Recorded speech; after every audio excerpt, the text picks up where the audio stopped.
I'm back, and so is my song.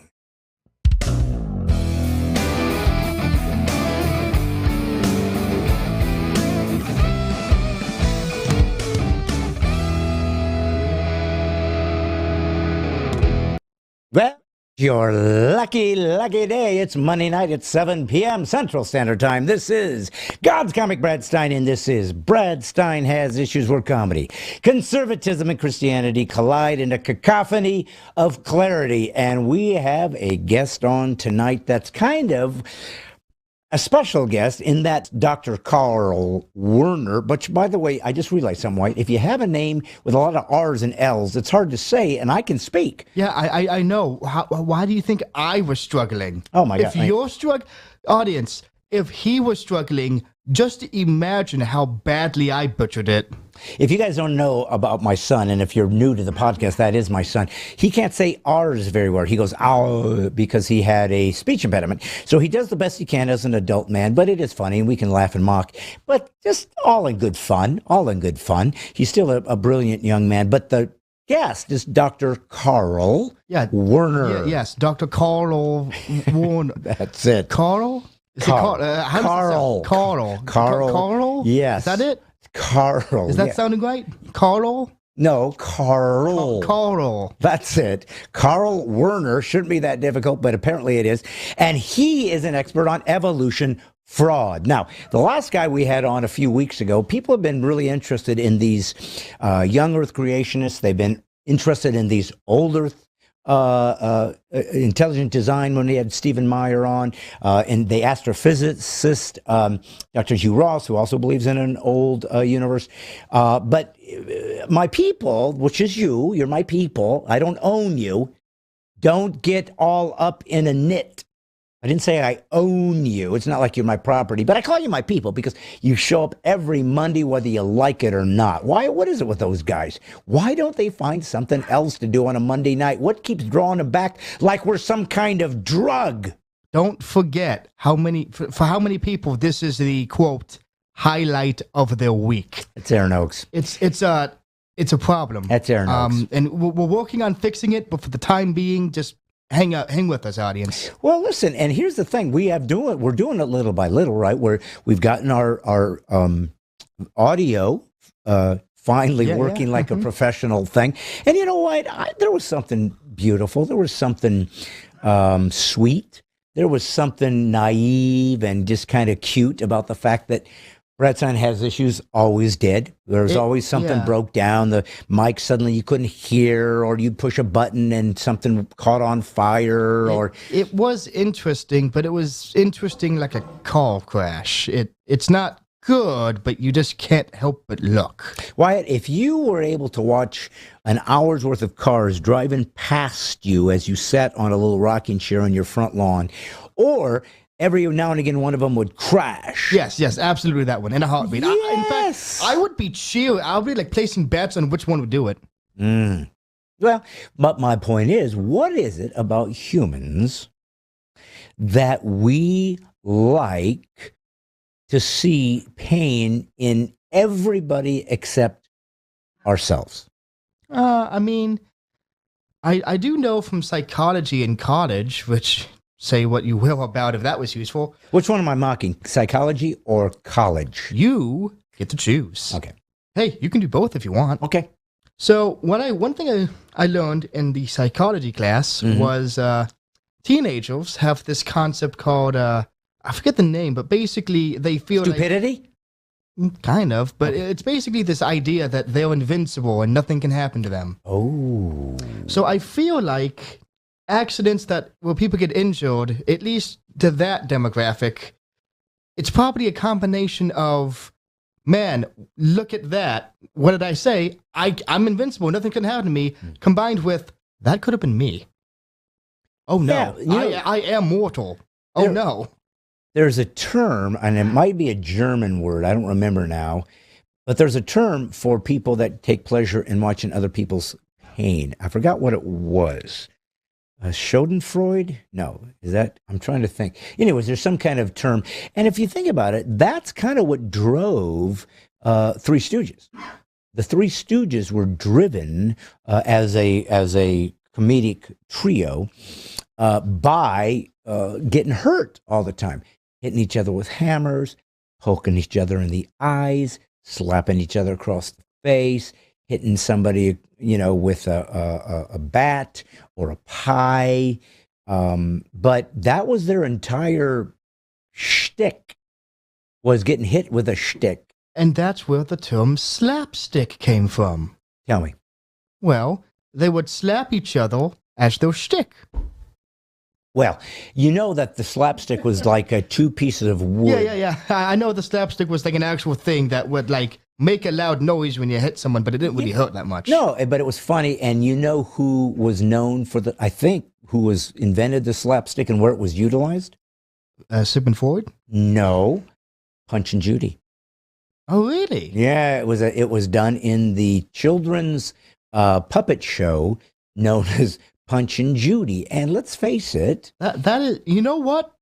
That era of entertainment was the Wild West of entertainment. Anything goes. Yes. Puppet show for kids where you get slapped with a giant stick of yeah, sure, why not? Let's do that. Six seasons of that. Let's do it. Why? Let me ask you a question. Do you mind? Absolutely, but unfortunately, we do have time to fill, so go ahead. All right, so it's more of a pragmatic thing. Okay, well, here's the deal. Did I ever tell you about the first joke I ever wrote? I don't think so. No. Well, I think this is going to be appreciated, this entire joke segment that you guys have maybe never heard me tell. Maybe I have, I don't know. I might have told it in one of my... No, I don't think I did. Anyways, I know who's going to enjoy it. Nick Crest. You know why? Probably he's heard it. Because he's watching us. Oh, fair enough. And what do we like to call him? Saint Nick. Why do we do that? Because he is like the most loyal, devoted fan we've had in this podcast's history, and I'm not sure why. A blow to the head. Oh, I mean, that was my second guess. Yeah. No, he got involved too much in the slapstick, and it's cost him. And now this podcast is the highlight of his week. No, Aaron knows. He's the one, Aaron knows. He's the only one who's openly admitted it. Oh, no, well put. Karen Boyd, you know what she thinks about? Slapsticks? Yes. She appreciates all these things. I'll bet you she's putting up a link right now to the origins of slapstick. And by the way, Karen, how do you like being on YouTube again? Gee, Wyatt, could they complain of all the things that we have done and experienced and mangled in our history of growing this podcast? Somehow the YouTube not being on Monday was the one that got them. Yeah, forget when they couldn't see us. Forget when I looked like I was you were watching me through a cheesecloth. Or forget when we had like a 3-month span of the audio not working. Yeah, none of that was anything. They're happy to endure that and take that ride with us. Which, by the way, we didn't even have YouTube at that time. We weren't even on YouTube then. So what gives? So there's something interesting. We didn't have to give them YouTube in the first place. We did it out of kindness. Out of the love of our people. And now we are bringing it back because we're too confused to figure out why you all want it so much. My goodness. Well, here's the thing, and I told you guys this last week, but in case you didn't, oh, look. Ashley Haas says, Ashley. Isn't she the one who built the garden in our backyard? Yes, we had that gardener, and we went through numerous gardeners. They all would talk about why they should be picked and selected to build our garden, and we went through 4, 5, 6, 7 resumes, and Ashley Haas showed up. And what was it about her that we most have felt she would fit perfectly for our garden in the back? You remember? She didn't bring a resume. She just built the garden and left, which I thought was a sign of devotion and commitment to the job. You know what I thought I really appreciated too was that when I went out there to see the garden, it was all just dirt, but it had little posters and it said, "This is going to be roses," because it was all seeds. "This is going to be cantaloupe. This is going to be," and she put little things in, and then we wrote her a check and she left. And she said, "Well, we seeded everything and watered it." How do we know, son? What a scam. You go around planting gardens, you never put a seed in, you just put out little sign saying what's going to show up. Get your money, take off. What do you think? I mean, it does take off at a snail's pace, running through molasses. It takes forever. And then what do you get out of it? Like 3 tomatoes? In the You know that a snail, and I love the analogy, but you know they don't walk. They they technically do because they have a foot. So I guess in that case they hobble. I gotta be honest with you. I've seen a lot of snails, never seen a sock or a shoe on a snail, and yet you're saying they have a foot? Well, yeah, because scientists, and this actually ties into last week, scientists would just use the same word for 7 different things because they're too lazy to come up with a new one. What is it about scientists, and why are they so lazy, especially when they've learned how to split an atom, and yet when it comes to coming up with a creative new word for foot for a snail, because let's face it, nobody, and I mean nobody, looks at a snail and says, you know what that reminds me of? 12 inches. Right. It's, you know what? Maybe they're just so proud of how many definitions they gave foot.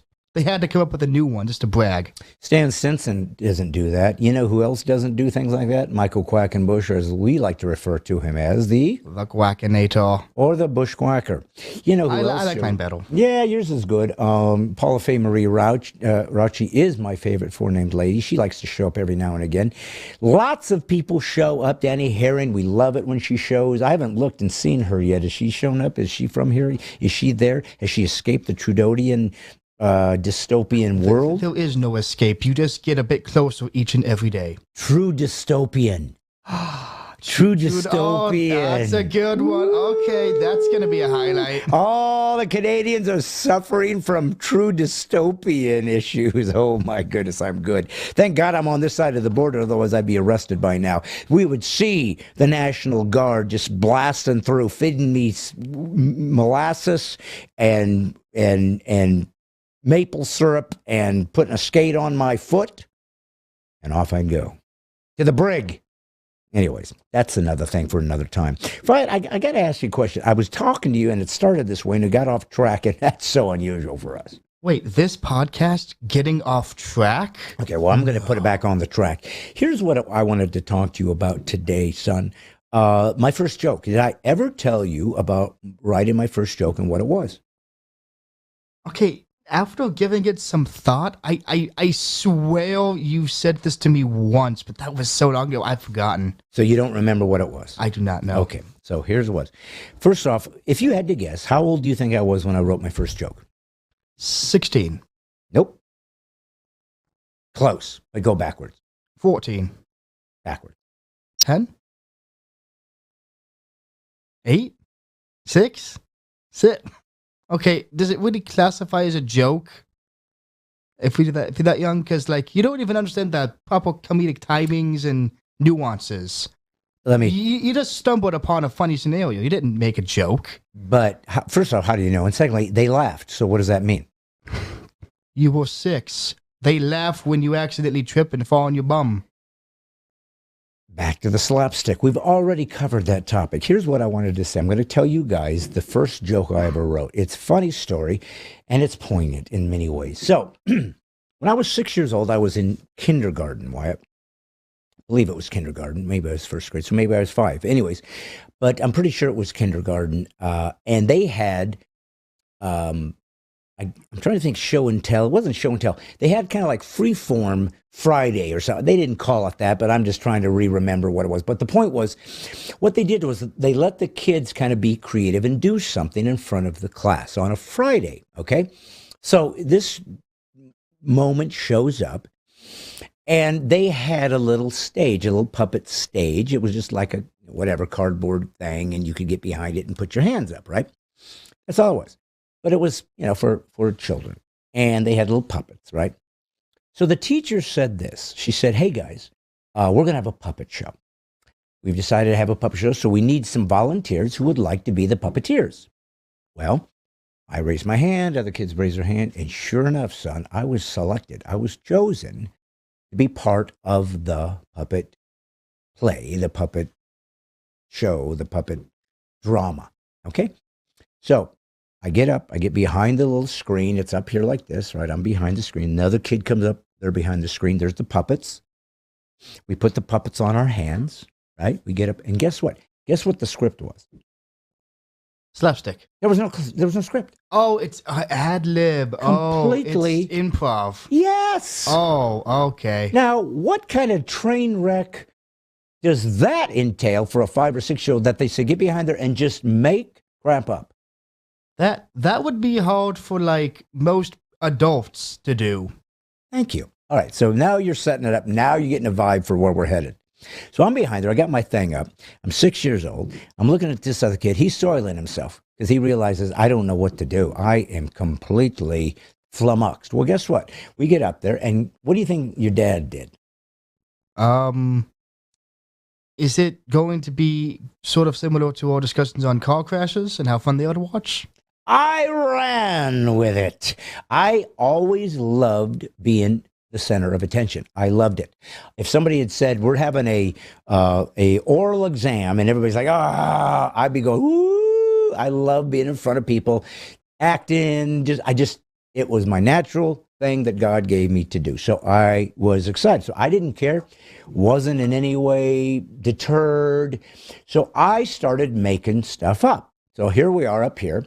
He's doing this. I'm doing that. And he said, hey, how you doing? Oh, fine. I'm just running the show. This kid he's my lackey. Useless. He's useless. Yes. So I've got to throw out everything and let him just retort. How you doing? Oh, I'm doing good. I said, well, what do you want to do? I don't know. Right. So he got nothing. I said, I got an idea. Let's play a game. Okay. Let's play hide and seek. All right. I'll be it. Okay. I'll count. Okay. He takes off. So here's what I did. I said, 1, 2, 9, 15, 20, 23, 64, 30. Wyatt, the kids are dying. Oh my gosh. This guy is this is Robin Williams. This guy's gonna have a podcast one day. Oh my, they're on the floor because nothing, and I mean nothing is funnier to 6-year-olds than the old, I don't know how to count numerically ruse. Well, I mean, you know why? Because comedy is based on relatability. Yeah. In a crowd of 6-year-olds, that's about as relatable as it gets. Well, and I was related to none of these kids, so right off the bat, I had a couple strikes against me, and yet I nailed it. So here's the point of the joke, Wyatt. I ran with the whole thing. I just made up, let's play hide and seek. And 2, at 6, and this isn't patting me on the back, it's just making an observation. Somehow I knew, I had an instinct that not knowing how to count would be funny. Now, all I'm getting at is, I believe that having a sense of humor is a gift from God. Now, a sense of humor, people just use that, interchange that word as though, oh, I laughed at something, I got a good sense of humor. But I think it's beyond that. I think an actual sense of humor, because we have 5 senses and other senses, but mainly the top 5. But I think a sense of humor means exactly what it means. We have a heightened sense of humor. Those of us who are comedians, we just have this sense of what funny is. For some reason, who knows why, God made us in his image. He must laugh. He must like funny things. Incongruity is funny. Like you said, things that don't match properly becomes funny to us because we know that things should be in order. And suddenly when they're out of order, we find that funny as a way to say this isn't working the way it's designed. So God created that. But I just knew that'd be funny. I don't know why. Kids roll. And I'm listening to that. I get up. We're leaving, getting back to sit down in our on the floor. I'm feeling like I'm the baddest man in town. I've just nailed this thing. Now, that's the story of my first joke. I miscounted for hide and seek. But Wyatt, there's a postscript to this that is even better. You mean a joke funnier than I can't count? Oh, this I've got to heal. Not a joke, but a situation. Are you ready for this? All right, hit me. All right. So I just explained what happened. I was the hit of the town. I'm Mr. Funny. Can't count. He's a genius. Sit down. Take your accolades. Here's some chocolate milk. Take a nap. Because I'm 6. I'm in kindergarten. So if I recall, the next week, it was Friday again. And they decide, hey, we're going to have a puppet show. They decided to do another puppet show. I guess because it was such a resounding success the week before, we got to keep running with this because it's a draw and it's killer. Okay, so I raised my hand. Now, I raised my hand because I thought to myself, well, surely they're going to pick me because I'm the puppet maestro. I mean, it don't get funnier than me. Wyatt, they didn't pick me. Maybe she remembered I was there last time. Pick two other people. They get up to get behind the puppet show. Now, Wyatt, I remember this. I'm looking at these kids going, I cannot wait to watch this catastrophe, trying to follow me, because I nailed it. I'm watching this saying, all right, just try to overcome the bar that I have set. So guess what I see happen, Wyatt? The exact. I see two puppets come up and go, how you doing? Good. What do you want to do? How about we play hide and seek? Wow, 6 years old and they're already stealing your jokes. 1, 9, 15, 23, 77. Kids are rolling. Wyatt, I swear to God Almighty, I remember looking around going, that's my bit. I'm thinking he's stealing my route. Hey, intellectual property, decorum breach. It's just showbiz, baby. Wyatt, I'm 6-year-old, wrote my first joke, and a week later had it stolen. Welcome to show business. Oh, that's great. Isn't that a funny story? And it's a true story. But anyways, that's the first joke I recall, and that actually happened to me. But you know one thing, folks, that people have wondered about me? They said, Brad, we appreciate your comedy. We appreciate that it's edgy. We appreciate that for conservatives and Christians, you have to give us something a little bit sophisticated. And I just got back from Virginia Beach, Wyatt, where I filmed my 7th album, Laugh While It's Legal. Cannot wait to get that into the marketplace. I will probably show you guys some pre-clips before it gets out in there so you guys can see, because you're my people and you're special. But my old original Brad Stine Has Issues rants, which were usually around 10 minutes, that started this whole thing that morphed into the podcast. They're still being put out there, and some of them that I filmed like a year or two ago never got out, so we're sending them out there. And one of them I put out there really got a lot of attention. It was about the idea of evil and pain, and how theists can justify it and atheists can't. And if you've ever seen a good philosophical debate with William Lane Craig and an atheist, or John Lennox and an atheist, and Richard Dawkins coming in, one of the probably single biggest reason for atheism is the problem of pain and evil. It's like, if there's a good God, this can't be existent because there's some evil out there that cannot be justified. So I put this out, and it got so much attention that I thought, I got to make sure that my people, Brad Stine Has Issues folks, had a chance to see it. Now, many of you follow me, and I guess you see some of these things. I never know. But I wanted you to see this one just because a lot of people have enjoyed it, and it might be something you want to share. So, White, if you don't mind, could you quickly throw them out this idea of why theists can justify evil, and let my people see it? All right now.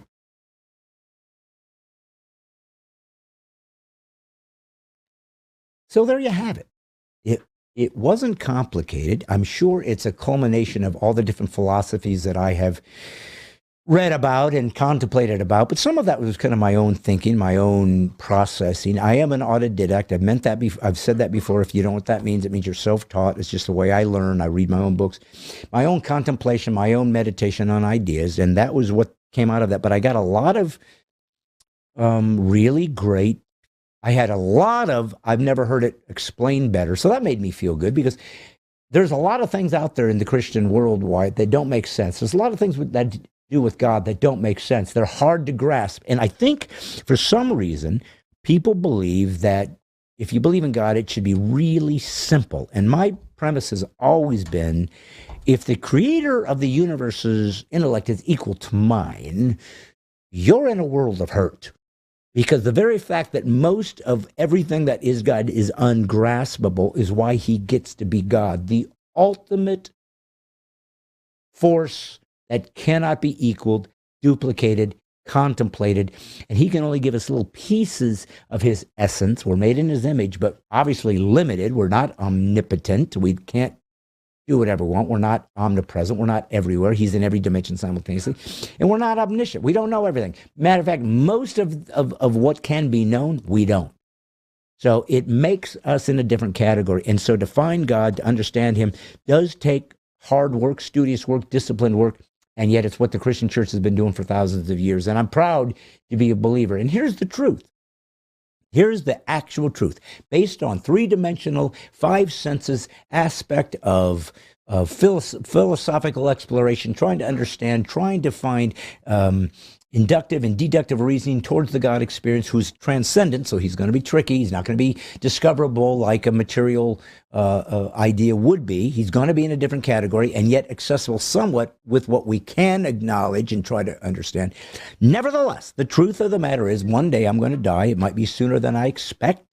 I don't think anybody expects to die when they do, unless they had cancer or something. They said, you got 2 months. But other than that, I think when we go, we're like, oh, it's today? Okay. And one day I will be gone, and this will happen. This broadcast will still exist, and you guys will go, oh, he was saying that. Now look, he's dead. Anyways, don't matter. I'm good. But here's the thing.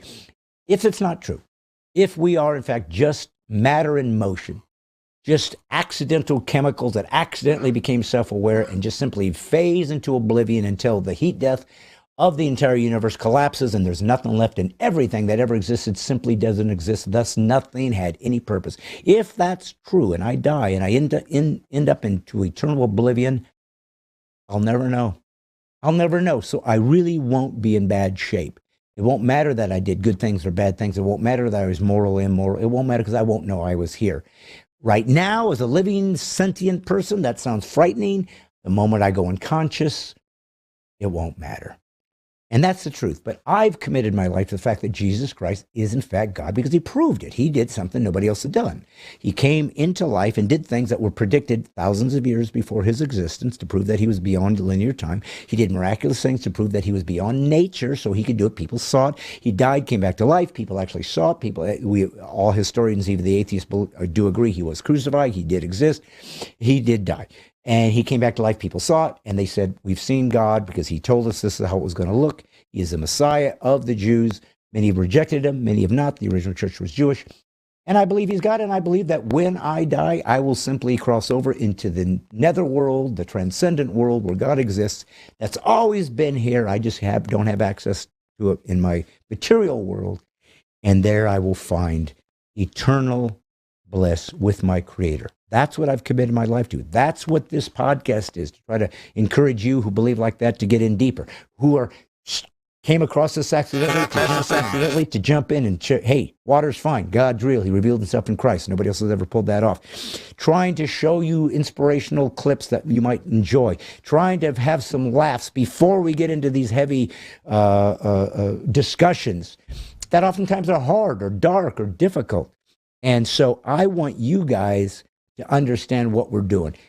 And please, please, please, please, please join, if you haven't already, the Militia of the Mind. It's free. That just gives me access to your email, so I'll be able to contact you if things ever go awry and I'm no longer here on this platform. If you join the Mighty 10,000, you'll be part of the 10,000 Christians committed to this thing. It's $3 a month. It's $36. You'll pay for it. You're done. You'll get access to all of my comedy that you can look at. If you want to go upgrade it a little bit more expensive, like $99, then you can even download the comedy, so you'll have access to it electronically. You can show it to anybody. And if you move up to the Special Forces, you even get a signed, autographed T-shirt of Militia Mind that actually puts your M10K or Mighty 10,000 number on it, signed, videoed, and sent to you, so you'll have it. And then you put it on, take a picture. We'll put it up here on this podcast, and you'll even have the little video of me signing it. This is what we're doing. We're growing. The thing is starting to blow up because of the daily brads, my devotionals, 5 minutes long. I've been doing during my walk, and it's been folks driving, all kinds of people jumping in the Mighty 10,000. So it's exciting. Please join. Please share. If you are my people, and you are because you're here, listen, you've done so much for me. I can't ask anymore, but I would say, since you are so loyal, if you can go find 7 folks to say, hey, you want to jump in on this guy, because they're like us and they're standing for religious liberties and our faith. just let me know. All you have to do is go to bradstein.com, info@bradstein. You can contact me and say, hey, I got 7 people. Here's their names. So I can just go in behind it. I'll see it and I'll say, yep, that's 7. And then you'll be immediately upgraded to special forces without paying the extra cost. So that's really what we're doing. That's what we're all about. That's what this is. And that's why we can continue to bring on special guests. And hopefully, if when we get the 10,000, we start getting some income, we're going to be able to do even more special things. But God has been very good to us and allowed us to get this far. And that's what brings me up to this next guest. This was a guy who was an expert on evolution fraud. And when I put on the gentleman that I thought, that's how I prefaced him. He was still interesting, but it wasn't the evolution fraud was. Dr. Carl Werner is. And so I just thought, you guys should see this. You might find it interesting. And for those of you, and I've gotten a lot of great comments about the age of the earth and people that are interested in that kind of stuff. So these guests, apparently you guys dig it. So I'm putting on a new guy that it has to do with that. But he's focusing on the fraud, actual fraud he believes has been created by scientists and museums to fake evolution, to try to prove parts about it and its ideas and its philosophy that are false. They're lies. They're literal lies in museums. That's what he's here to talk about, to document, and for you to understand about him. So I find this interesting. We've got a lot of great guests coming up in the next few weeks. I promise. I always keep it that way. But I wanted to sort of kind of complete the series on evolution and stuff. I'm sure we'll have more. But this guy was very interesting and has a whole different perspective. So Wyatt, do you have anything to say to these folks before we pop in next Monday? Oh, not really. Just watch out for car crashes, and I hope you'll slap sticks. And listen, if you guys want a quick laugh, can you say Carl Werner for us, Wyatt? All right. Well, here is our wonderful interview with Carl Werner. And that's what happens when R's are problematic. I love my son. He can take a joke. He's a good man, and I'll fight and die for him. Why wouldn't I? He exuded from my loins. Enjoy this interview with God's comic Brad Stine and the evolution fraud revealer, Dr. Carl Werner. Enjoy.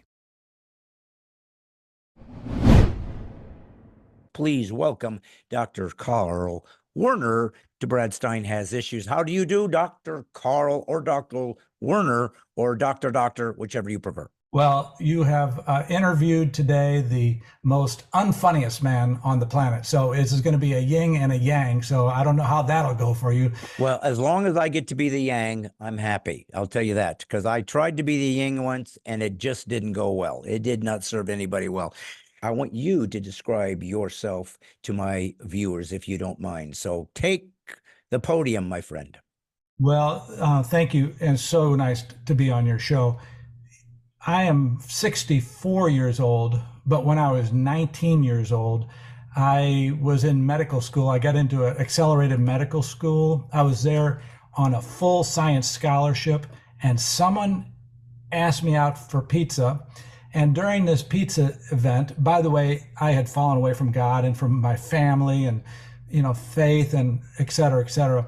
During this pizza dinner, he asked me 3 questions that turned my life in a 180-degree turn. He asked me, Carl, you believe in evolution and the Big Bang. How could the Big Bang occur since matter, like atoms, don't form naturally? They don't come from nothingness. How could you have a Big Bang if there's no way to form matter without God?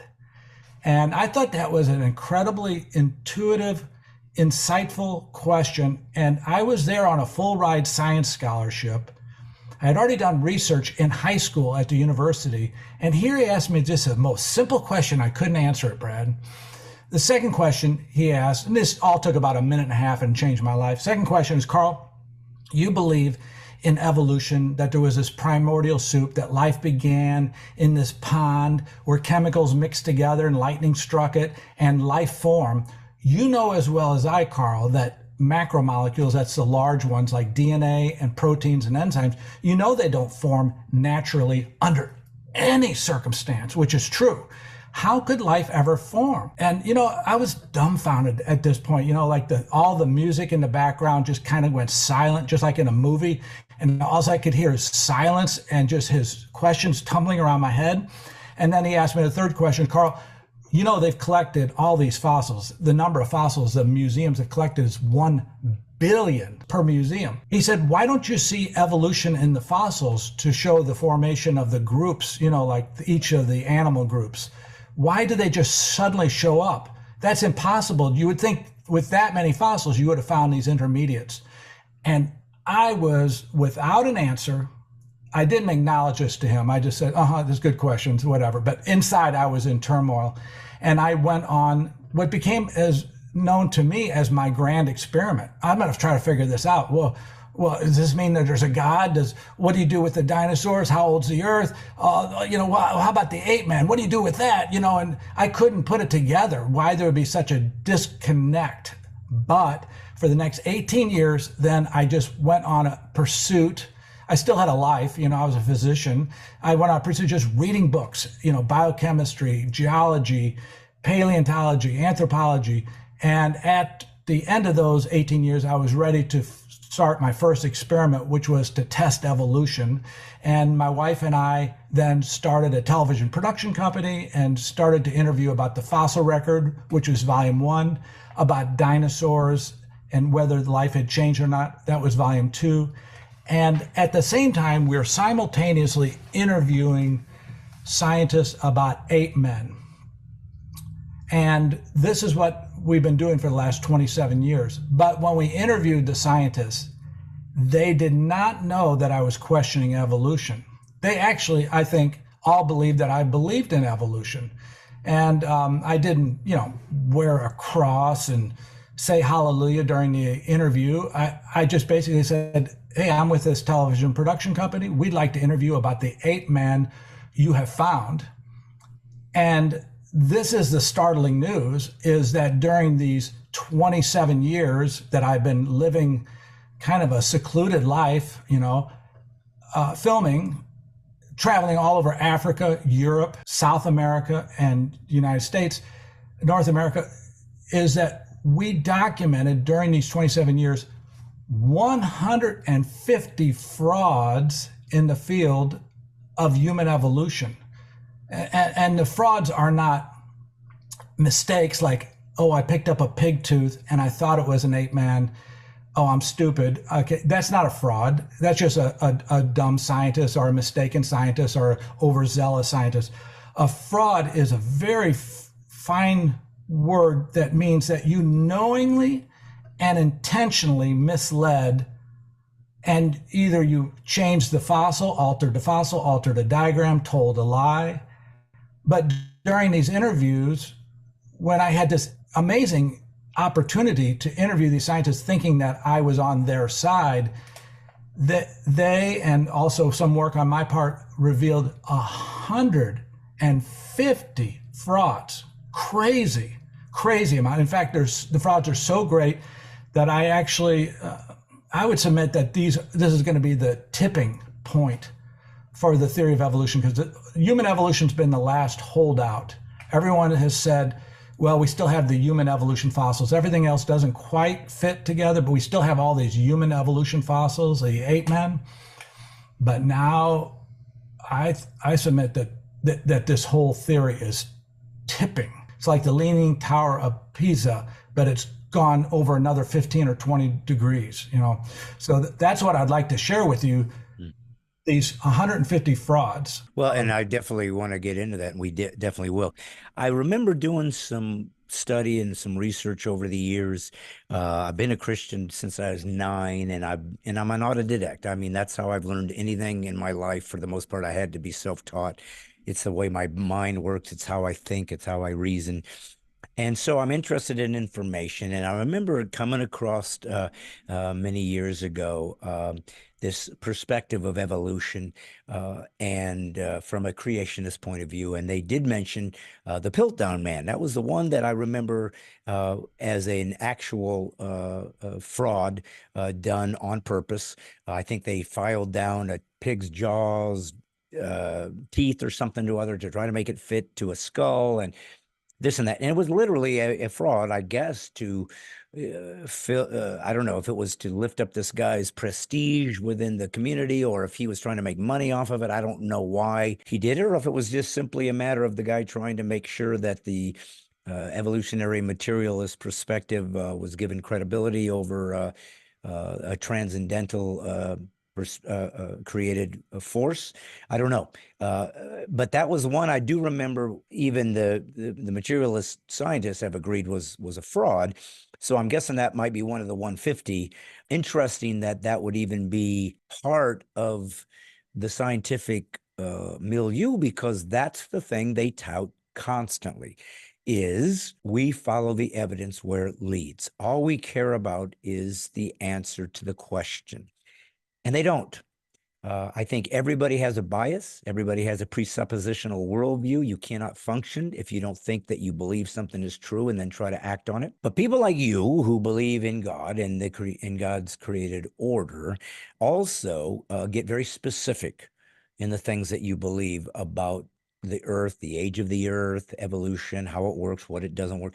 So one of the things I do want to do is help the people who are watching this show right now who maybe are not theists, or maybe they're evolutionists or whatever. So I do want to quickly define what you do and don't believe from the caricature that they usually try to use against those who believe in creation. We can move that off the table, so at least they know they're dealing with an actual scientist, someone who actually does believe in analyzing the data objectively. So let's start with the tricky word, evolution. When you say that evolution is on the brink of tipping off into the abyss, do you mean that you don't believe in, or do you differentiate, would be a better way to frame this, between adaptation, the fact that God perhaps created biological entities that can adapt to their environment and change within their own structure, and a entity becoming something else entirely, like suddenly a fish becomes, I don't even know what they become, an alligator that becomes an elephant or whatever. I don't even know how that works. It sounds ludicrous when you start talking about it like that, but that's kind of the world they're in. So let's start with that. Do you think that let's define what you mean by evolution, and then see if there's anywhere in that framework that you do believe there's some truth to it, and maybe it's just simply a redefinition of the word. When I think of the word evolution, I think of change in species, but it's best proved when a bacteria, which is microscopic, evolves into a human, so you can trace that. Or if it's best proved a big change, like a dog or a dog-like creature evolves into a whale, which the evolution scientists believe that. It's the big changes. Now, when you say the small changes, adaptation, things like that, that gets really murky. Is it adaptation or is it variation within the species? Because you could take 100 humans from all over the planet and line them up and say, look how they change from small to big, but they're all human. And you could take all the types of bass and line them up. Oh, look you can take the smallest bass, go into the biggest bass. I'm not talking about that. And I say that's a moot point, because everybody knows there's variation within the species, and there is mutations, and they're 99% are bad. But no, I'm talking about the big stuff. Did an ape evolve into a human? That's the big stuff. Yeah. Okay. So I don't know if that answers your question. Part of me wants to tap into adaptation, but it would get me into a can of worms that I have to talk you through the genetics. So I'm not going to, but I could dive into that with you. I'd like to do that maybe some other time, huh? Sure. No, that's fine. I just, like I said, I'm mainly just trying to define how you see things so that people know where you're coming from and they don't get to presuppose what they think you think and then just discount it. Because the only way we can really get revelation or insight into anything that maybe we're not expert in is to understand terminology, make sure we're all on the same page, we're using the same words to mean the same thing. It's this It's this sort of control of words that is destroying the West by reinterpreting what words mean, no longer having absolute truths and values that we can all sort of agree on. And so it is important to me that we define our terms so that everybody understands where we're going at. So would you then say that adaptation, variation, could they be synonymous, or do you think there's something problematic in that? Okay, if you want to do it, I'll take 5 minutes with you. And this is going to be a mind blower because adaptation is kind of a passe term in the evolutionary field. And I want to explain that. It's hard to believe this, but Darwin thought that if you exercised a horse and it got large muscles, that its offspring would have larger muscles, which is not true.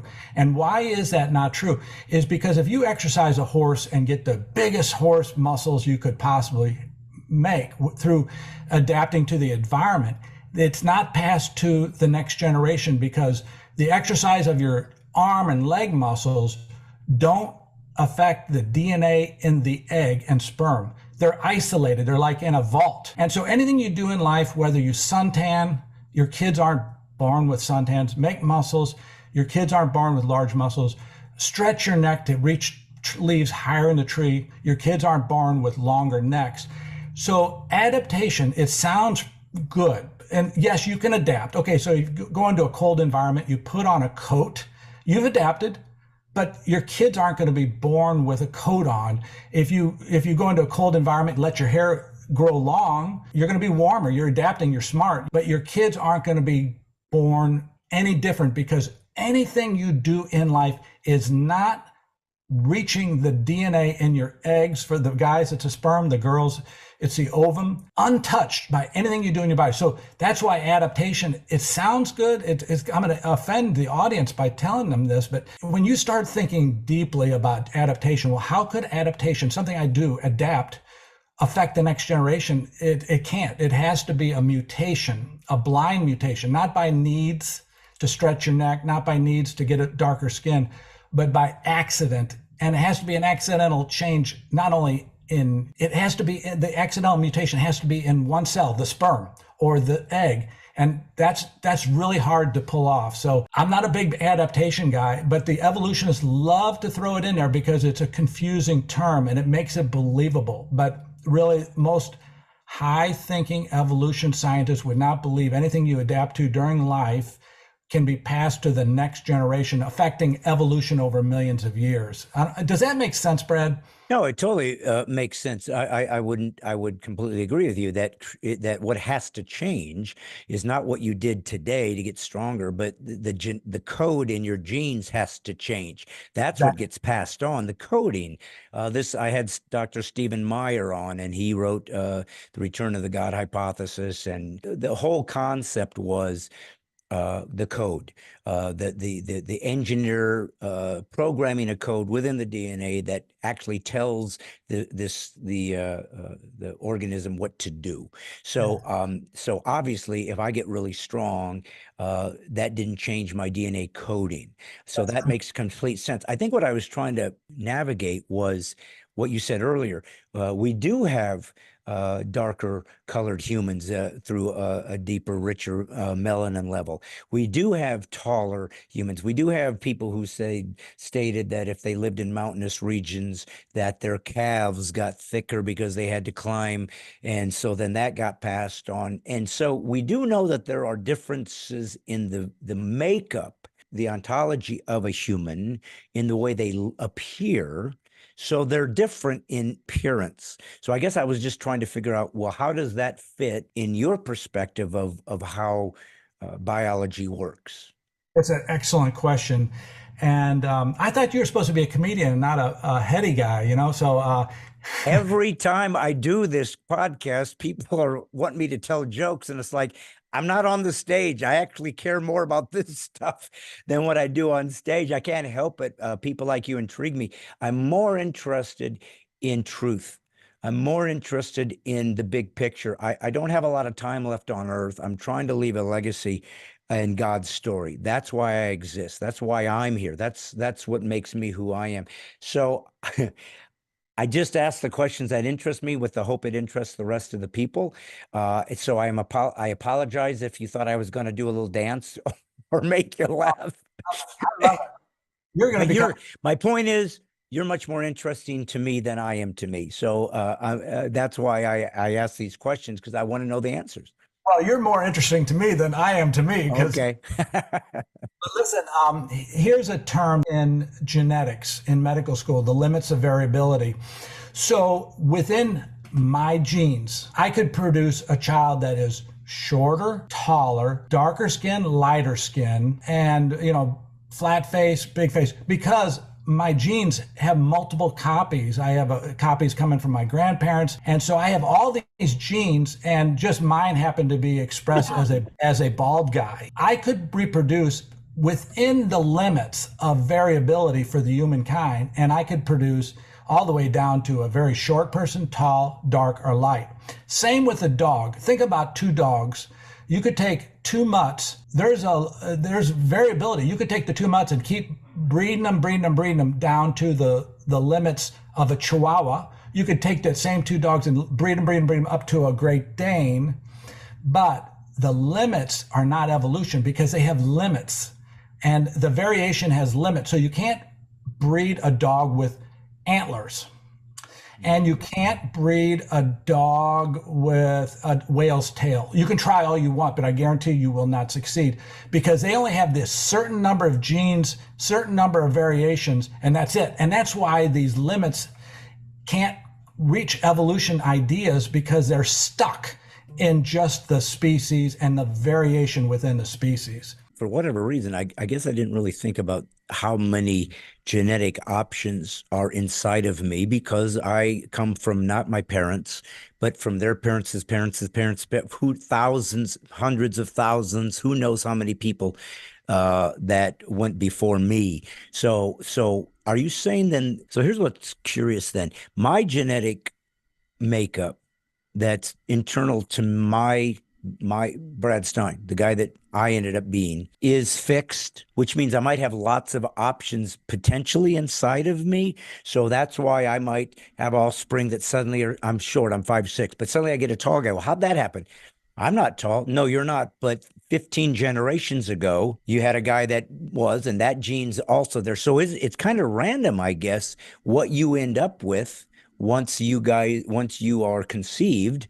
I guess it's cemented as to what options will be what you become, but I guess what you create when you procreate. So within your perspective, and I'm not trying to get off in the weeds here, because I do want to get off into some of these other things, but this is interesting because I think it's important. We do have Africans who are very, very dark skinned and have different looking facial features, as well as Asian has a different look, a different feature. So something happened somewhere within the species of humans that allowed us to stay human, but look very different. What causes that? Imagine two mutts, and now I'm not comparing humans to mutts, but just imagine two mutts. They don't really have one particular trait. They have all the traits. They just look like a mutt dog, Right. So I'm going to say that the mutt dog of humans was Adam and Eve. Okay. Now let's say they weren't white, they weren't black, but they were, let's say, olive color, and so their offspring, some would be lighter than other offspring. And there is a volitional thing here, is that the ones with darker pigments feel more comfortable being in a environment like Africa, or a very sunny environment, because they tolerate the sun better, whereas a really pale white guy would not, the lighter ones, offspring, would not tolerate that as much. So then the humans by volition say, I don't really like this, living at the equator. I'll start going up there. All of a sudden you have the lighter ones living in the extremes of the poles, and the darker ones being very comfortable at the equator because of all the sun, but they're all still humans. They just got the limits of variability, dark skin, but you can, just like when you breed Chihuahuas, you still get just Chihuahuas more or less. Yeah. And once you those limits, out to those ends, a really white guy, when he marries a really white girl, their children more or less are going to be really white because they don't have the other gene for the slightly darker pigment. And same with the people with dark skin. If they marry someone with dark skin, they're going to be bringing out that trait. Well, it's an interesting, using volition is interesting because in a way, if we want to use it metaphorically, they are choosing to evolve, if I want to be ironic, in that they're going to find the environment that they feel better suited in, I guess is what you're saying. If I endure the heat better and somehow it works for me, I'm sticking around. And if I'm a guy going, I got to get out of here, I'm moving out because this is too much. But it does bring up the question of Adam and Eve, though, I guess, because I guess we have to assume, if this is a true story, that they were created with the potential for every color, shape, size, girth,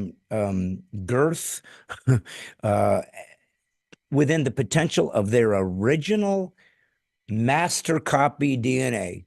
That's correct. That it's the only way it could work if that's how we're going to look at it, because it had to start with the potential, because you talk about, and all evolutionists talk about this, but I wonder if, do you call yourself a creationist, or how do you? I've always referenced myself as an anti-evolutionist, but at this point it's pretty stupid to say that. I think that I'm a creationist. So yes, I'm a creationist and or anti-evolutionist. Okay. I just believe evolution has been disproved. So that's whatever you want to call me, I'm good with. It's an interesting mind experiment for theists, because if Adam and Eve are the template for humanity, then God has to give them the potential for the genes to have every possible code there, but there is a limit. Human beings don't have every possible visual or biological attribute, right? They're different to certain degrees. But if you're saying that the potential was always in Adam and Eve, the original, then do we have to wait for mutation to trigger the different DNA coding to become that's what they become, what this new humans? But when that human is born, they had a mutation that triggered a darker hue, and suddenly they have the darker skin. I mean, is that what we're relying on, even for someone who believes that God has created this initially? No, there'd be no mutations necessary in that scenario to get the white skin and dark skin people, the flat face or the bigger face people. There's no mutations necessary. Now, you can get mutations and they can screw things up, but generally they screw things up. No, you don't need mutations in this scenario so far that as you've described. But when you end up with the different colors, facial shapes or whatever, all coming from Adam and Eve, what triggered that different appearance? Well, let's say Adam and Eve was olive color. And so when they mated, they might have had a dominant gene for olive color and a recessive gene for light skin. I'll just make this up. I'm not saying that those are the genes. And so there's two of them. So if Adam gives them the dark olive gene and Eve gives him the dark olive gene, that child would be dark olive skin. If Adam gives white skinned recessive gene and she gives a white skinned recessive gene to the baby, then that baby's going to be light.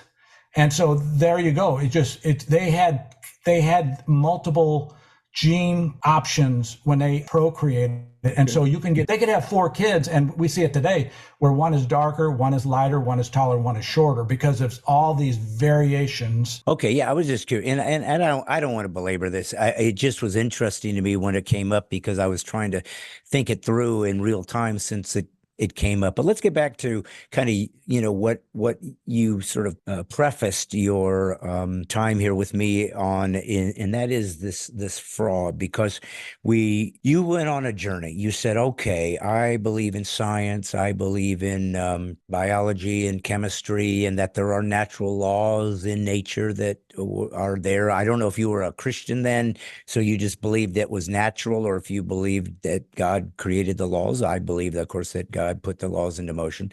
You went on this journey to discover evolution. What does it mean? Is it real? Is it not real? Is it Does it hold up to the scientific scrutiny? And not only did you find that there were problems with the theory, but more unfortunate and almost nefarious there was deliberate fraud, that the scientists suddenly decided to fool people into a theory that they wanted people to accept as fact. So let's start there. Can you tell us, first off, if you can, why would people want to fake information in the first place? What was that all about? And then let's begin to discover where some of those frauds occurred. There's 150 frauds, and frauds, as you said, is intentional, knowing, misleading. It's not a mistake. And the reason in the field of evolution this occurred, especially in the field of human evolution, is that it interfaces with their worldview. Just imagine if you're an atheist and you like to do things that you know that Christians wouldn't want to do, like you're on cocaine, let's say you're sleeping with your secretary, your wife, you just think of anything. And then you have to think about origins. You're going to tend towards believing that there is no God, because like all of us, we want to find there's no God so we can sin. I mean, I've been there. You want that.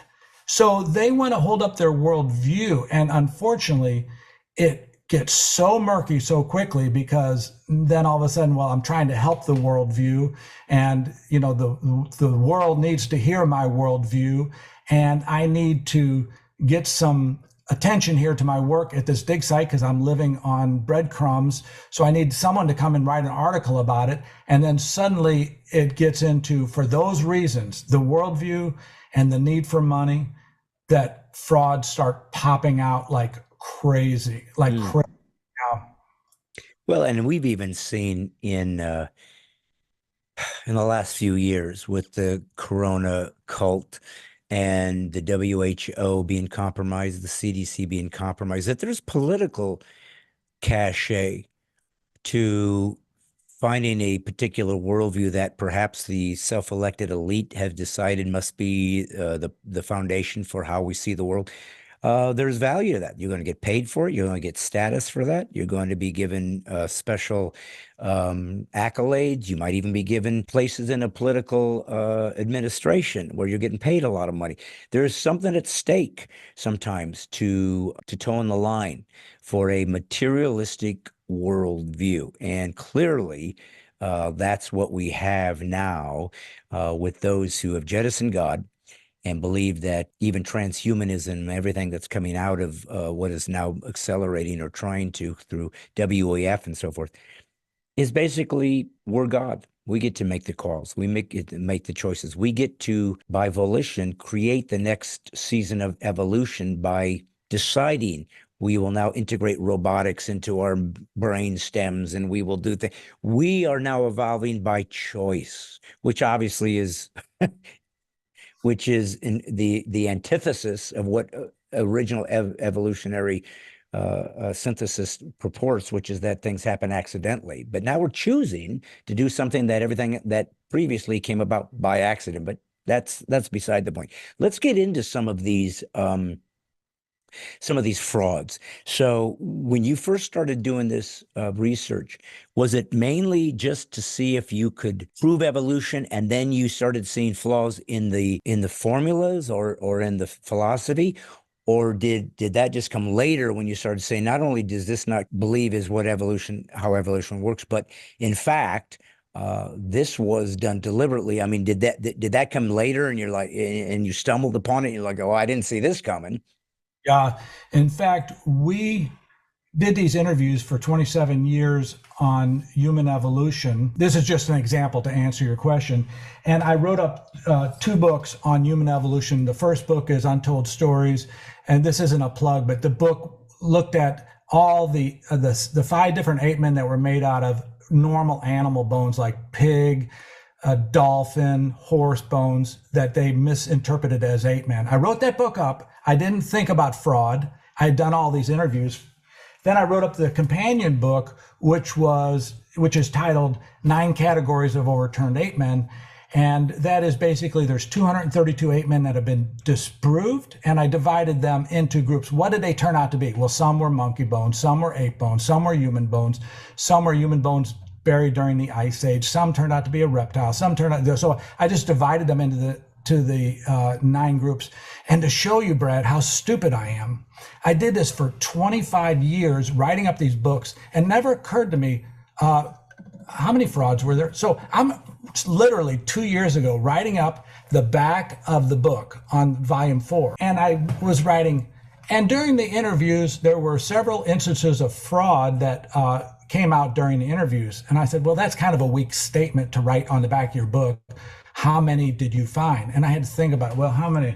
I said, well, that guy had 1. This guy had 5. Well, that guy had a whole bunch, 35. Now he had 3, and it never occurred to me till 2 years ago that there were so many frauds in human evolution, even though I did the interviews, and that was, yeah, that's kind of interesting. But when I actually, say, let's sit down and count them, it came up to 150. And that was just like, oh my gosh, now I know why God delayed this book from being released and the interviews and the television series from being released, because he wanted me to write the last chapter, which is there are frauds everywhere, and I can show them to you. Well, and like I said, I had heard about back in the 70s, Piltdown Man, which I'm guessing is one of those frauds. But so are you saying that of the 150, every one of them was a deliberate hoax that somebody had cobbled together different bones or different things and said, look what we've discovered. It's a transitionary form between an ape into more of a humanoid figure. I mean, they literally, by volition, let's keep using the word, decided to prove their point by creating a fraud.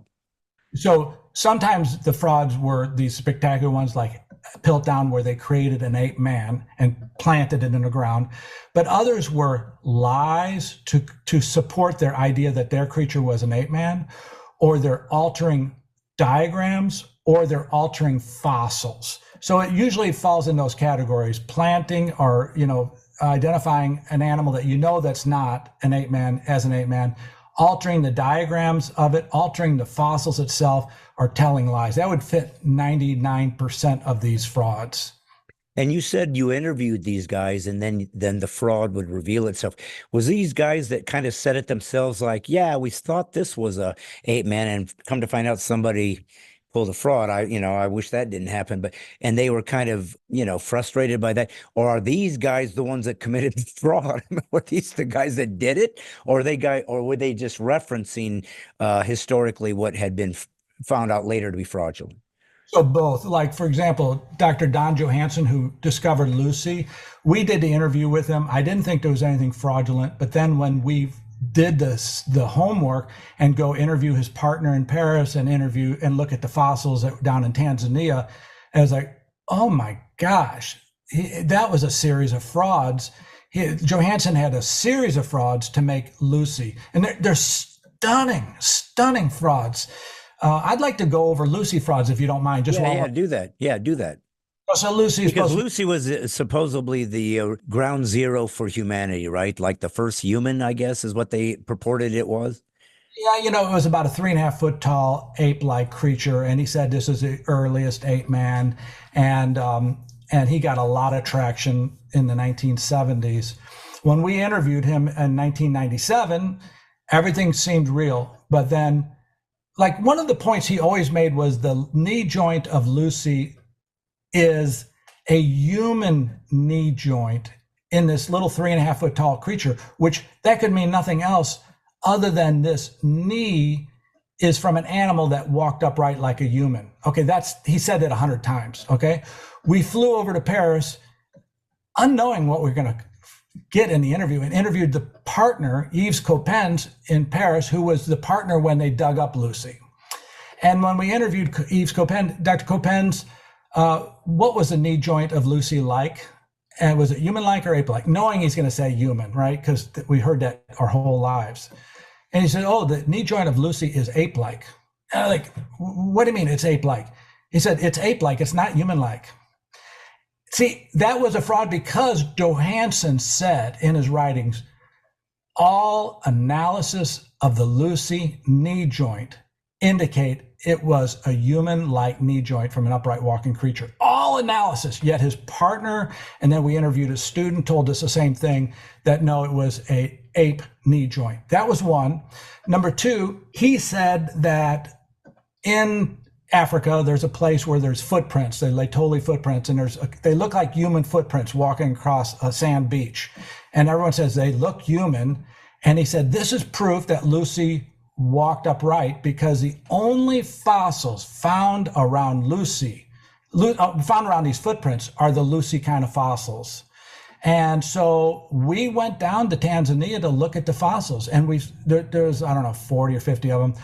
We photographed the first one. It was Laetoli fossil 1, Laetoli hominid 1. It was just a Lucy type tooth. Laetoli fossil 2 is a Lucy jawbone. Laetoli fossil 3, And when we got to Laetoli fossil 18, seriously, I just wanted to vomit. I just wanted my jaw dropped on the ground. He pulls out a human skull. Johansson says in his book that the reason Lucy walked upright because only Lucy bones were found around the footprints at Laetoli. That's the only animal they found there, only hominid or, primate. But nobody knows this, by the way. You would be the second person on earth to know this. No, they found a human skull there. And that was an outright lie because he came there after that human skull was found and did his dig himself. And he would have known what was in the catalog because he added fossils to that catalog. Third one is that he altered the pelvis of Lucy. Crazy alteration. He changed it from a flat pelvis, where the blades are they don't turn forward, just flat. And he changed it into a human pelvis. Okay. Now that's not necessarily fraud because he had his reasons why he thought he could take a copy of the bones, of the pelvis bones, chop them up, grind them down, add mortar, and turn it from flat ape pelvis into a round human pelvis. If he believes that, fine. I think that's stupid, but you're actually changing the evidence you're wanting into the opposite evidence, and that's very dangerous. The reason it was fraudulent is because after that alteration, when he prints the pictures of the pelvis, he tells nobody that this isn't the real original pelvis. He tells nobody that he's altered it. He tells nobody that I have painted over all the cuts and mortar, changing it into a flat ape-like pelvis into a round pelvis. In fact, Brad, you can go to any museum today and you'll see the same thing. The Lucy pelvis is an altered pelvis, but they do not tell you that it started out as an ape pelvis in a 3.5 foot tall ape-like creature and moved it into a human pelvis. So that was fraudulent too. And that's just three more frauds of 146 to go. So there's photos of the original flat pelvis, or there is proof of that, and then suddenly this alteration occurs, and next thing you know, it's changed in its dimension and its form. I mean, it seems like if they're trying to pull a fraud, they failed pretty spectacularly if they didn't get rid of the original evidence. So how did he not think that this would be exposed if he said these things, and then here's his partner saying, no, that's not what we saw. Like they weren't even on the same page. So it just seems like they weren't very sophisticated in trying to keep their story straight. Yeah. So here's Lucy's flat pelvis, and this is these four up here are copies of the original bones, and you can tell it just comes out sideways. It doesn't turn forward. It's just flat, doesn't turn forward. And then here's the final product. He changed it to, it's rotated fully, like it looks like a human pelvis, but look, it's all painted. You can't see that he changed it. He changed it on Nova and did it in, it's kind of blatant. He said, I think it should be changed. And he cut the pelvis up, the copy of the pelvis up on Nova, which is a PBS station, a PBS program.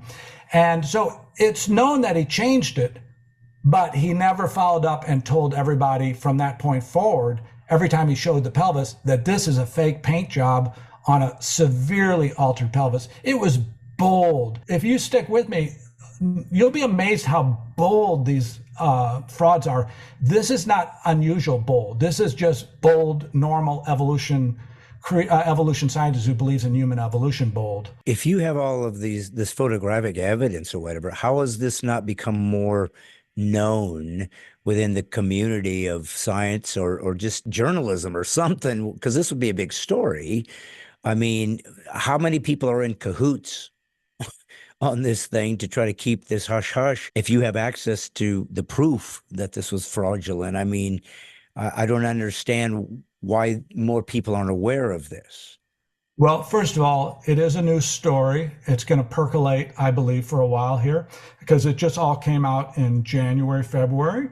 That's number one. Number two, I cannot get a single bit of traction despite my greatest efforts to get this onto national or even local news. I've sent out so many press releases.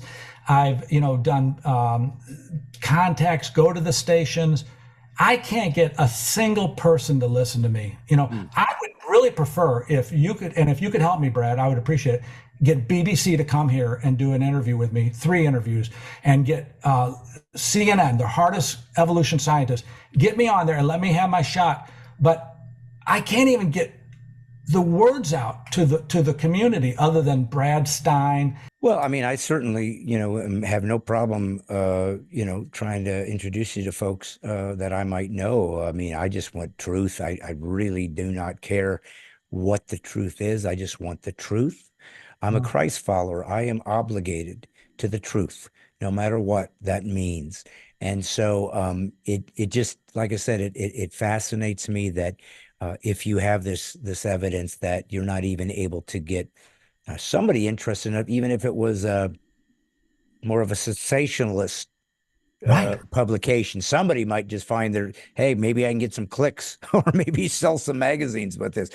But That's how about the scientific community? How about other biologists, perhaps, or anthropologists that if you brought it to them, because perhaps I'm no expert, I'm not pretending that I know what I'm even saying that's coming out of my mouth, but apparently, if you get something peer reviewed and gets it publicized, then they have to take it seriously. So wouldn't there be somebody within the scientific community that would be interested in seeing this information, or are they just discounting you as a crackpot, I guess, or as someone who's literally lying about this information? I mean, you seem to have the goods.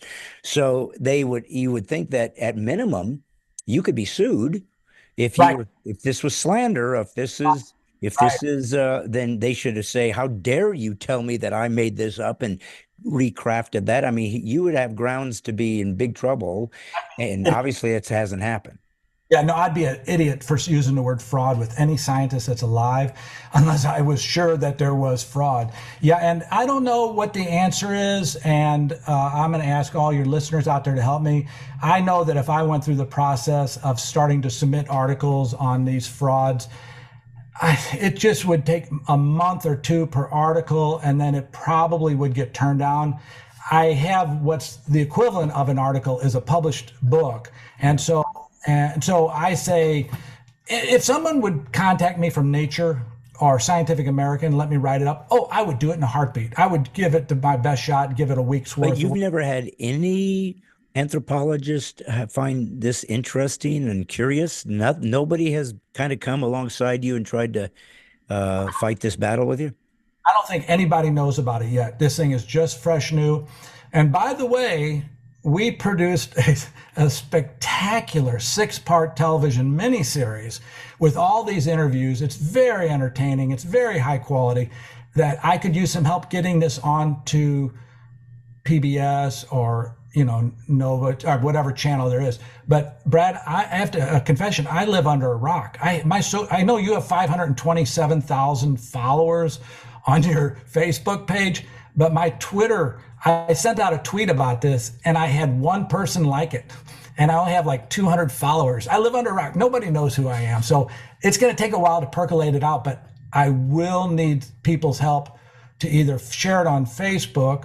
Well, so we live in a world where people do want credentials, right? They do want to know who they're talking to, and keep in mind, anybody that cares about reality and kept their eyes open in the last 3 years has seen that the World Health Organization and numerous scientific groups are politicized. They are controlled by other people, oftentimes the pharmaceutical industry, who wants to make money off of people being keeping in the market, and certainly keeping people in fear. So I am not saying to you, let me make this very clear. Let the records show that just because a scientist or somebody with a doctoral degree suddenly means that they are honest, or even that gives them more credibility, because they will have their own biases. They will have their own cognitive dissonance based on the worldview. If you believe God does not exist and that the world must be observed through materialistic lens, and there cannot be any transcendent, and there is no access to revelation, and there is no access to anything outside of the material world, and everything is an accident, and that we are here without any teleology, and that there is no purpose, no meaning at all. If that's what you are absolutely driven to live your life by, then you are not going to be able to see what you're showing them. You can't see it because you've already discounted anything that goes against your belief system as fraudulent or religious fanatics or people with their own agenda and whatnot. So that being said, though, you are a doctor, so you would think that should give you some credibility. What is your doctorate in? I'm a physician, double board certified physician. And by the way, a good number of these scientists that work in the field of human evolution are also physicians. They never tell you that. They call them anthropologists or paleoanthropologists, but really they're physician, like Raymond Dart, Robert Broom, Philip Tobias. So it is the right credentials in my mind, because they've been involved on the other side. So why doesn't my voice count equal to theirs if I have the same degree, Well, and like I said, again, let's go back to what has just happened with the corona. Doctors who came on social media and said, "Hey, ivermectin is a Nobel Prize winning drug that will help people. It's been used for malarial patients for years. It's effective. It's necessary, and some of the protocol that's happening right now to these people is killing them." And they were thrown off social media. These people lost their medical license, or at least they tried to. They were lost status, they were ridiculed, and people died because of that. It was a crime against humanity, and there should be price to pay for what has happened on this earth by what some of these people have done. So I use that as an illustration as to just having a title or a degree does not mean you're good or truthful or honest or virtuous or can't be misled by your own presupposition. But I just was curious, as perhaps somebody might have enough integrity to say, this is interesting. Can we at least take a look at this? I would love to be invited to a national meeting, science meeting, and I present this in a heartbeat. Yes. Okay. So let's kind of continue to explore the arena that you are discussing, because for guys like me who do not have a doctorate and are not experts in anthropology or whatever you think would be the better terminology, you mentioned in the framework you always brought up was ape man. So I'm guessing that is the transitional form between an ape and a human. Is the ape man, I guess. Now, would that be then what you would call a Neanderthal? Talk to me about Neanderthals. Are these ape man in your opinion? Do they exist? What are they? Neanderthal, it's funny you should ask about it, but Neanderthal was a fraudulent ape man. I want to clarify for the atheists and the evolutionists in the audience, why to use the word ape man, Carl? An evolutionist would call an ape man a hominin. In the past, they called them hominids, but in the past before that, they called them ape man. It's gone from ape man to hominid to hominin. And in 2001, they flipped the terminology for hominin and hominid. Plus, there's a word called hominoid.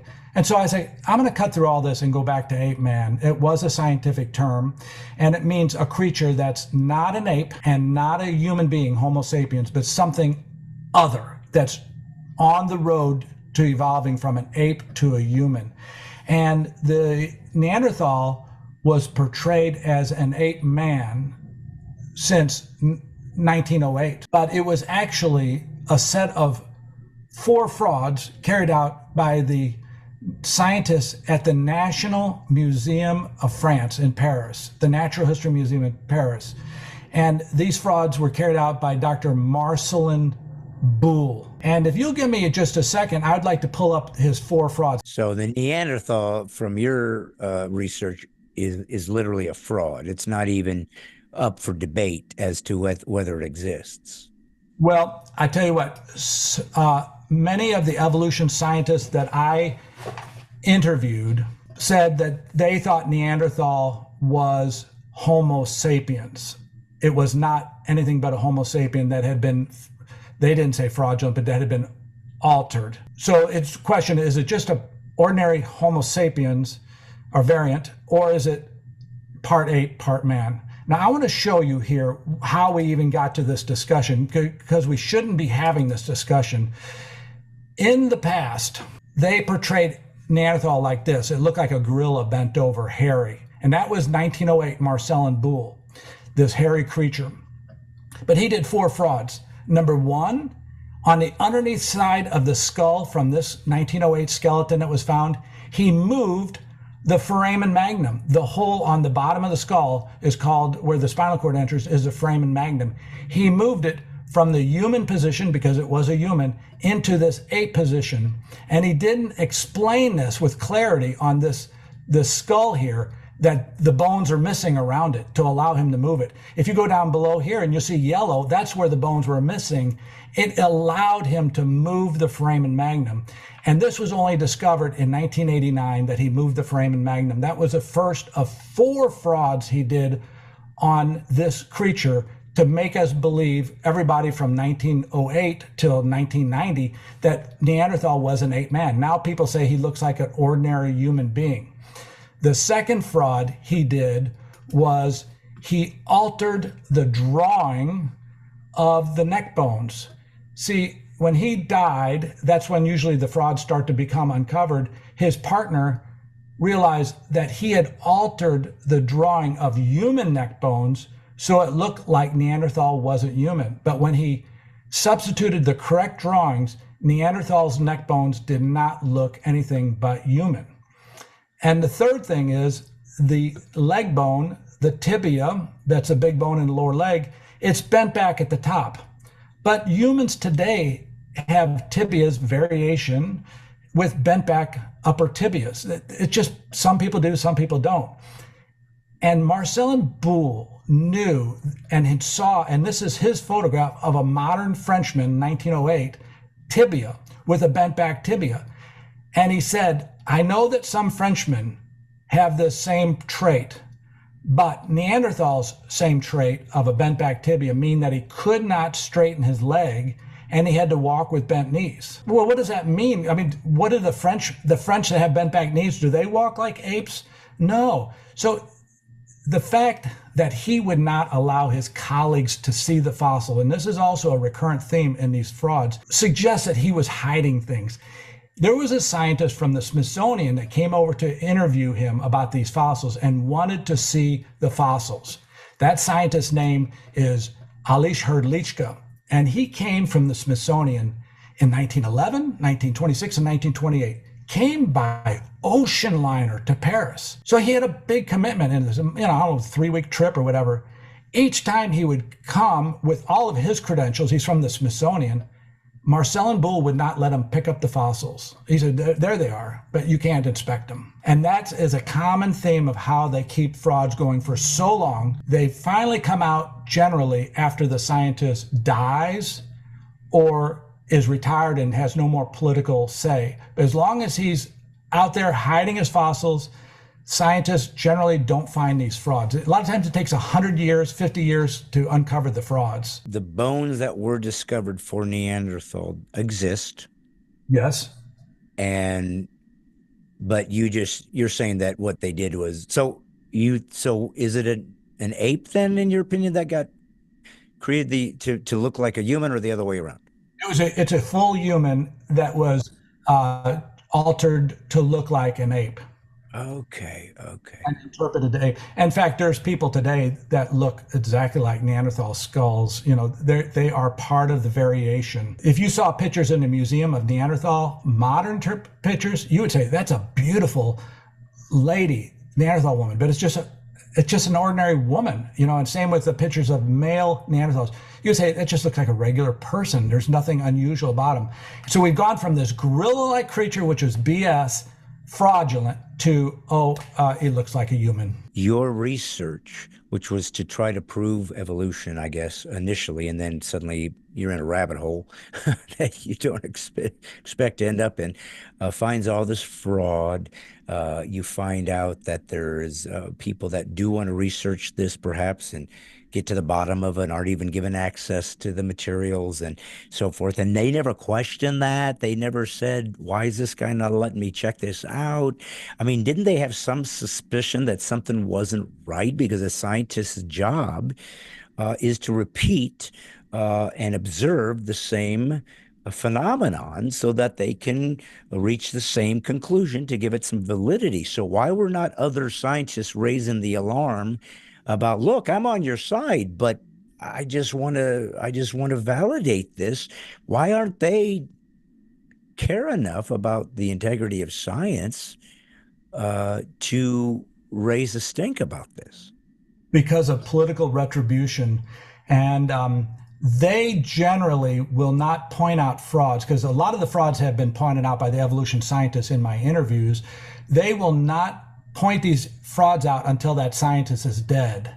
But as long as that scientist is around that carried out the fraud, they're tight-lipped. And because the scientist who found the ape man also has political power, and he can block him for getting his articles published, he can put pressure on him at his university through back channels, and there is a very big reluctance to call people out. And when they do start calling them out, they get shouted down by other evolution scientists. Say, hey, we're in a battle here with creation. You got to tone this down. Don't bring this to the forefront of the discussion. Just do this in the back room. So you clearly are a Christian. You're a Christ follower. Am I right? Completely, yes. Okay. And you are a scientist and you are a doctor and you are a creationist. You believe God created us, as do I. I've had lots of believers on this program. Jason Lisle, Dr. Jason Lisle, maybe you know him. I had Dr. Stephen Meyer. I've had Dr. Hugh Ross, folks along that line. So here's the thing that I do also want to kind of explore a bit with you, because it's important, I think, and that is that, okay, so what do we do as believers who have an obligation not only to the truth, but to civility amongst ourselves and amongst fellow believers who reach different conclusions? For example, Ken Ham, young earth creationist, right? Dr. Stephen Meyer, Dr. Hugh Ross. The only thing that has ever bothered me about some of these people in this field is that they will reference the Bible and say, you know, I believe in the Bible as the Word of God. Well, I do too. That I believe that it's inerrant. I do too.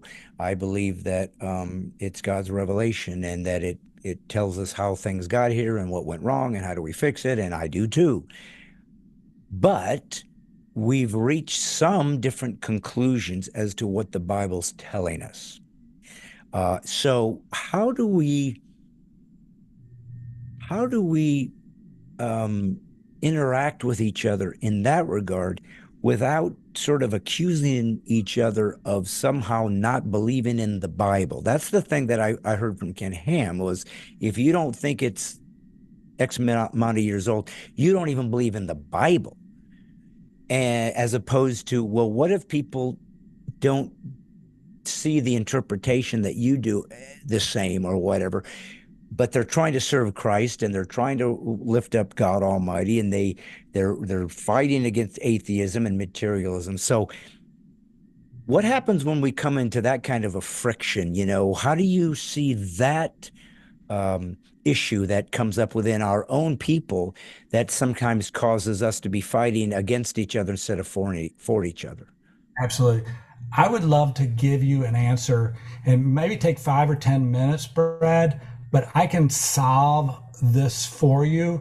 I'm going to jump the discussion and just go to the answers, because most people that believe in different ages, they don't understand why they believe them. And I want to explain to you why I'm convinced that the universe isn't necessarily old, and why I'm convinced that the earth is not necessarily old. And I think this is probably 5 facts or pieces of information that has been missing from your brain, meaning that nobody has bothered to tell you. And the reason is very few people know these facts. There are 2 ideas out there. The earth is, the universe is 13 billion years old, or the universe is 6 or 7 or 8,000 years old. Those are so crazy far apart, okay? Now, that's the B word, billions. And they would say that the earth is 4 billion, but the rock layers are hundreds of millions of years old. Here's the problem.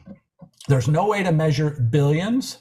And whenever you hear the word billions, that assumes that the universe formed by the Big Bang, okay? Because those numbers are coming from Big Bang models that the universe was at one time a tiny little dot. All the matter was squeezed down to this dot. The universe, this dot exploded in the Big Bang. It was this massive explosion, matter flying everywhere. And then eventually we get the universe today. There are 2 disproofs. If that's where you're getting your billions from, there's 2 disproofs of that idea that it's billions. Number 1 is that there is a violation. That theory is a violation of the laws of nature. The laws of nature says that matter, that's atoms like hydrogen, helium, carbon, just the atoms, do not form from nothingness. And so you have to tell me how the universe formed from nothingness to make the Big Bang model work. You can't just ignore that. You have to say, okay, I'm going to try to mix God into the Big Bang theory, which is not the Big Bang theory. That's just mixing up theories. Either the Big Bang happened naturally and the matter formed naturally, which it can't, or it didn't. And if you can't do the first step, then you can't use the billions of years. And let me just do the second step before I close. The second step is this, and I'm going to ask the audience, think of these 2 different times in the universe history if the Big Bang was true. 1 second that I want you to think about, as far as right after the Big Bang occurred, there's matter flying everywhere. Just the entire matter of the universe is flinging out at incredible speeds, and just tiny little dots of matter everywhere. Now, I want you to measure how ordered that is. Is that a disordered thing, the explosion, or is it real orderly, compared to the universe that you see today? The universe that you see today has order in the sense that there's these spiral galaxies, and then within the galaxies there's solar systems like ours, and then the planets go around the suns, and then you got the moons. You can predict any point in time where any star is going to be at. There is a semblance of order in what you see in the universe today. It's not perfectly ordered, but there's a semblance of order. But which is more ordered? During the explosion, when matter was flying everywhere, or what you see right now when you look at the space with a Hubble spacecraft, where the spiral galaxies? And maybe you could answer for the audience, Brad, because I know that you would think the same as the audience. Well, yeah. I mean, if you're looking at an explosion, I think anybody has ever seen an explosion, it's chaos. There's no design to it. It's arbitrary. You don't know where things are going to land. Some hunks are going to be bigger than other hunks. Some pieces are going to be obliterated. Some are going to happen to survive and become. So, if you were going strictly by blowing something up, it would appear that things would be more of an anarchy, maybe not perfect spheres, perhaps, things along that line certainly would seem inconsistent with a destructive explosion. Yes.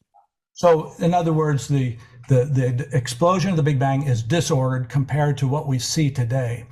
And see, this is a second reason that you would have to then question the billions, because this billions comes from the Big Bang, and what I just described is a firm disproof that the Big Bang ever occurred, because it's not the origin of matter. That's the first law of thermodynamics. The second law of thermodynamics says this: matter always goes from order to disorder. It doesn't go from disorder like an explosion to an ordered universe. So then you would have to say that the Big Bang could not have naturally made the universe that we see today, because it can't come up with the matter, can't come up with the organization.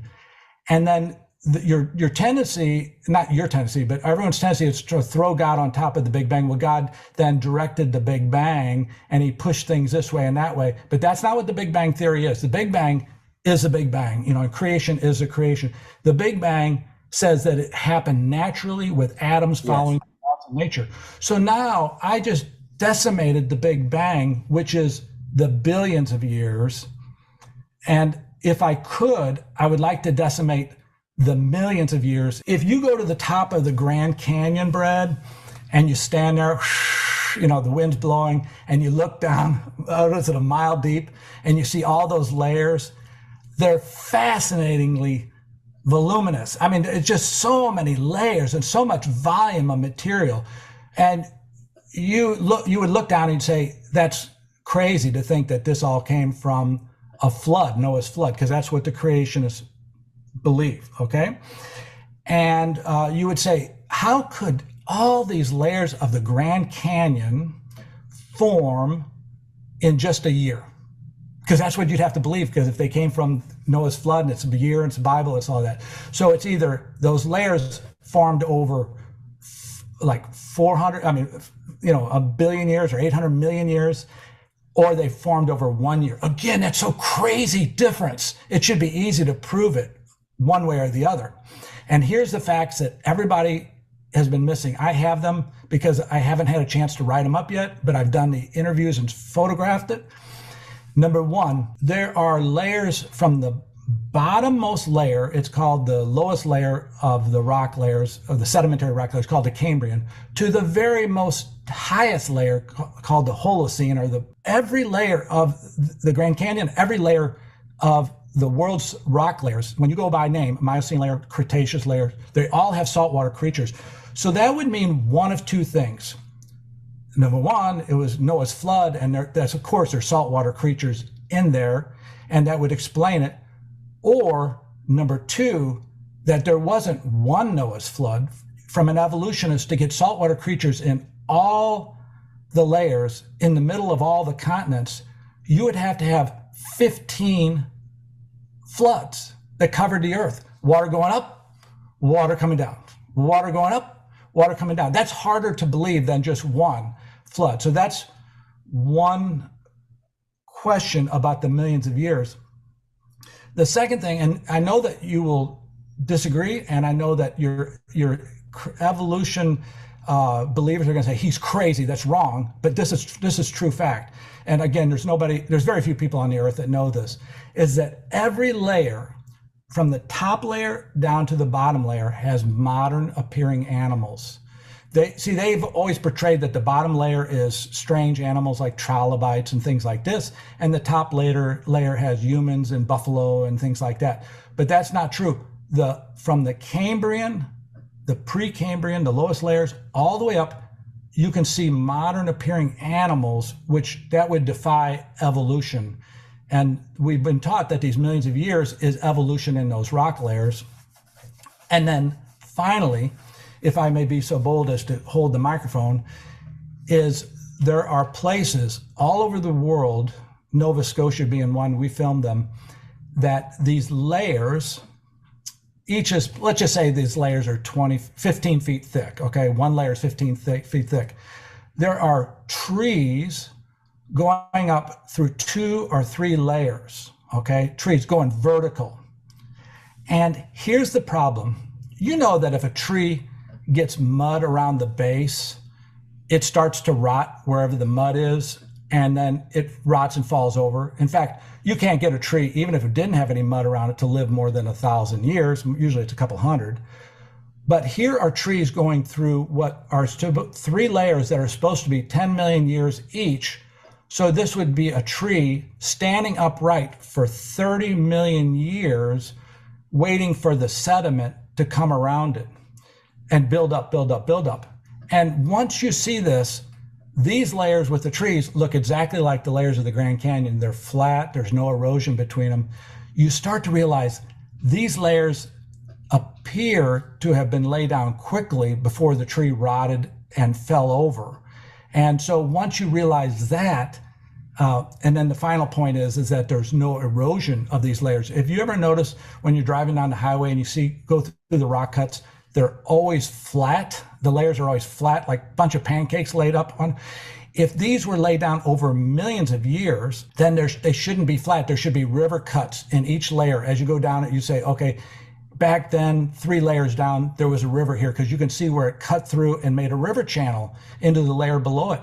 But they're not. They're all erosionless, more or less.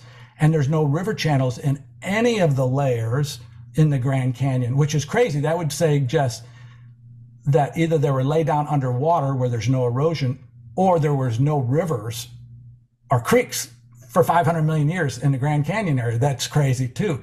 So it would take a lot of thinking. It took me years pondering these questions about the trees, about the salt water, about the modern, and about the no erosion. And then once you realize that we're believing about billions, Big Bang, millions, these layers, it's missing an explanation of those facts. You have to be able to explain how the trees got there, how the saltwater creatures got in every layer. And once you do that, you'll start pondering. You can't process this in one conversation. You have to go look at the rocks and just start thinking about it. But how would that be? Then I think most people, as they ponder that, will start to say, well, maybe it wasn't billions and millions of years. I respect everybody and I actually love meeting people that have the opposite opinion. And you want to believe trillions of years, millions of years, billions of years, I'd like to hear how it is. It doesn't bother me. I love the banter of interaction, but most people have been denied. I call it denied because everybody should be taught about these facts, have been denied this in their basic, geology class in high school. They should say, what is the explanation? Everybody try to come up with an answer for that. And it's all of a sudden you say, well, maybe evolution doesn't work. Maybe this isn't rock layers laid down over millions of years, because, the evolutionary intermediates aren't in them either. That's the other part that's missing. You not only have these layers, but the intermediate creatures should be in all of them, but they're not. So that's how I would approach it. But you know what? If you believe in Jesus Christ, you're a Christian and you're going to heaven. Jesus is not going to question you at the gates of heaven and say, did you believe in full baptism or partial baptism? I had a friend one time, I lost a friend because she said, your church believes in partial dipping and mine's a full Christian church and we do full dipping, and I don't want to be your friend anymore. Basically, I'm paraphrasing. I don't want to be your friend anymore because you guys don't believe in the true way. That's closed-minded. You got to be open-minded and listen to people's ideas and then just think about them. It's how we grow, Oh, I think so too. And that was a great explanation of what you concluded using your reason, using data, using observation. I mean, that's what the scientific method is, which was created by Christians in the Middle Ages. So it's part of our lineage. I don't think we should ever fear disagreement as long as it's not about the essentials. Who is Jesus? Who is God? How do we get to spend eternity with him? Those are non-negotiable. Those are deal breakers. If Jesus is who he says he was, then there's no way to finesse that. But there's a lot of mysteries out there, and I think God has given us the ability to try to observe his handiwork. To me, that's all science is. I see this all the time with the atheist scientists. They discover something and then they act as though they invented it. Right. And it's like all you did was discover what already worked that you had nothing to do with, and it was working whether you saw it or not. That to me is the handiwork of the living God, and that's exciting that he lets us discover him, but it's hard to do. He's so obviously, if God was who he says he is, omniscient, omnipresent, omnipotent, then even his revelation might take us thousands of years to understand piece by piece, because we just don't have enough database bandwidth in our brains to understand God. So we just do it little piece at a time, little baby steps at a time. And I think these discussions are important. And frankly, Doctor, I believe that God allows us to reach different conclusions, honestly, because it allows us to be open to